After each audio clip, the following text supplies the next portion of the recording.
The next topic we're going to discuss on Boxing Bros is Canelo says he's the king and he will fight Benavidez when he wants to. Okay, so Canelo got blitzed by the press, and they were asking him questions, and of course David Benavidez's name came up, and so here's Canelo responding to the questions. This video appears courtesy of Fight Hub. Subscribe to Fight Hub TV. Let's get him to 1.7 million subscribers. All right. Let's take a listen. Well, we know the WBC has made David Benavidez the mandatory challenger. Will that fight happen in September? We'll see. Like I've said, always, I'm here to make the best fights, and if that's a good fight for September, or if he has to wait a little bit, we'll see. But at the end of the day, sometimes the fights are bigger when you have to wait a little bit. But right now, like I said, I'm calm, and on Monday, I'm going to see what the options are, and we'll see what happens. Oye, pero ahora sería el efecto opuesto cuando te decían es que deja ser más viejo Golovkin, ahora tú te estás dejando entre comillas ser más viejo y él tiene la ventaja de la juventud y la fuerza. Yeah, that always happens. Lara, Trout, Mayweather, Cotto, Golovkin, Jacobs, everyone that I didn't want to fight with Callum Smith, with Billy Joe Saunders. At the end of the day, I beat them. Practically all of them. And now, even Benavidez, if I beat Benavidez, they're going to say, oh, why don't you face another guy? It's the same thing. At the end of the day, look at my history. I've done everything in boxing. Everything that I've talked about with my team, I've done it all. I've beaten all of the fighters, all the champions, the best of boxing right now. Right now, what motivates me is to make the best fights and make my name a lot more bigger. On the topic of Crawford, you've made it clear that you can't make it at 160 pounds ever. That's not an option for me. That's not an option for me. 164 is not an option for me. Right now, that's not in my plans. But we'll see. You never know in boxing. If it's a good fight for the people, a fight that's big, that generates a lot of things, maybe we could see it happen. No, I feel very proud of my brother. Even as a kid, All right, so that's what he said. One of the first things he said when they asked him about Benavidez was he said, I'm the king, fight Benavidez when I want to. But we just looked at him giving the detail as to what he said. All the people he's fought, and if he fights Benavidez, what the people are going to say. So, Trill Dollar Bill, what's your reaction to what Canelo had to say? Shout out to Saul. That's my homie. And basically, he just confirmed what we all know, that he's a huge fan of the Boxing Bros, because he done said everything that we have said on our channel. You know what I'm saying? He paid the cost to be the boss. You know what I'm saying? He ain't worried. He not scared of nobody. You know what I'm saying? When you get to be this level, ain't no fearing, ain't nothing. Whatever makes sense. If it don't make dollars, it don't make sense. So whatever is going to make the most dollars, it makes the most sense. He ain't ducking nobody. You don't become great and you don't become where he has become the face of the sport by ducking people. Come on now. And right after he beats Benavidez, because you know who I'm rocking with, it's going to be somebody else. They're going to be, what they going to say, TBE? Throw him in there with AJ. Throw him in there with Usyk. That's what they're going to be saying. All right, TBE. Hold on, I'm gonna channel my energy. That's not a duck. That's not a duck.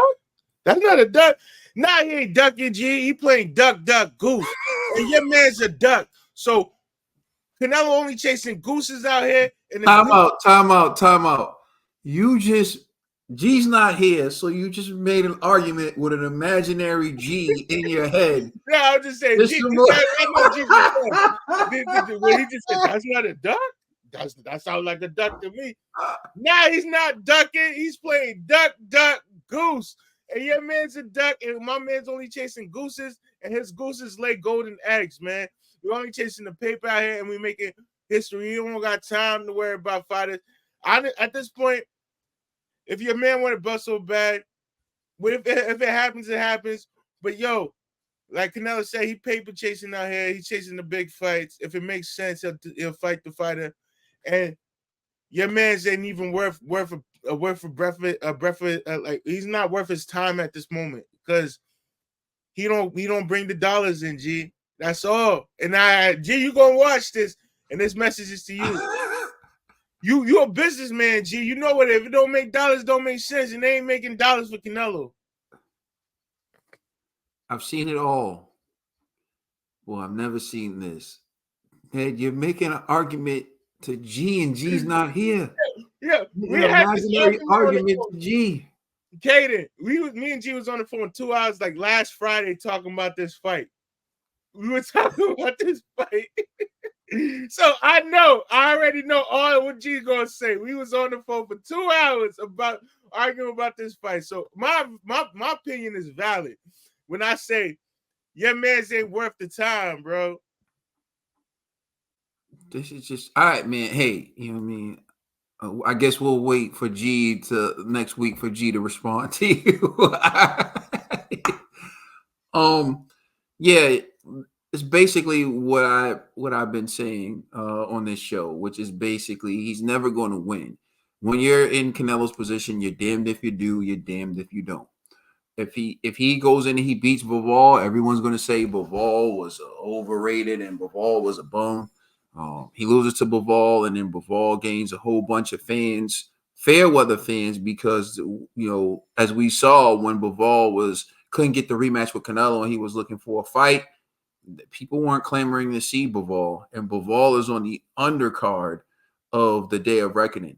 So that's what Canelo generates. He generates hate, and people are going to hop onto the bandwagon of the next. Like even Devin the Dream Haney, for example. I saw certain people who were against them. Certain people thought Regis was going to beat Devin, and Devin dominates Regis. And now what I see online is they're moving on to the next fighter. They're like, oh, Matias will beat him. Or, oh, this person will beat Devin. And Devin will never fight this person. That's just the way it is. See, those people are not fans of the fighters that they're actually rooting for. They just hate Devin.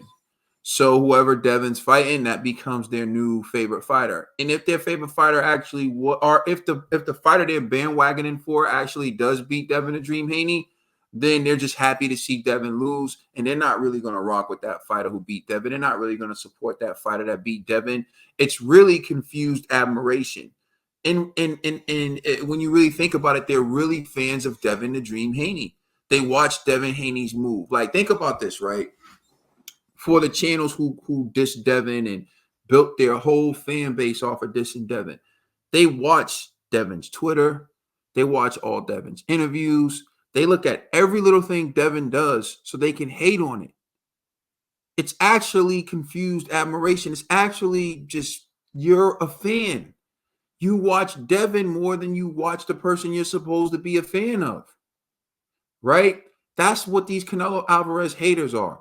They like Canelo. They're Canelo fans. They're interested in what Canelo does. They watch everything he does so they can try to hate on it. You know what I'm saying? We call it investor hating. When you watch something with the sole purpose of hating on it, you're looking into things to hate on. That's what they do with Canelo. That's what certain people do with Devin. That's what certain people do with Anthony Joshua. You only do that to a fighter when the fighter is great. You hate the fighter. You look for every little thing so you can nitpick the fighter. Whoever the fighter's fighting, you root against the fighter. If you ever made the statement, I'm picking the fighter I don't like, but I'm rooting for the other fighter to beat him. Right? You're not really a fan of that. You just want the other fighter to beat the fighter because you don't like the fighter. And that's cool. But when all you do is watch, if you don't like Canelo, all you do is watch Canelo interviews. If you don't like Canelo and all you do is go on the social media, if you don't like Canelo and all you do is read articles about Canelo, it's crazy. Like, you got a problem. You're a fan. You're doing what fans do. You do realize, right? Like, the algorithm, the system isn't differentiating whether or not you're looking up Canelo Alvarez to hate on him, or if you're looking up Canelo Alvarez because you're a fan. The algorithm just knows you want to hear about Canelo Alvarez. So it keeps feeding you information about Canelo Alvarez. It almost reminds me of the movie, what's it called? The Other Guys. If you've seen the movie The Other Guys, Ned, you seen the movie The Other Guys? That was the one with the cops, right? Will Ferrell and yeah. So Mark Wahlberg and The Other Guys, he always does something like his ex-girlfriend who he wanted to get back, she did ballet. He was like, "You think I can't do this ish?"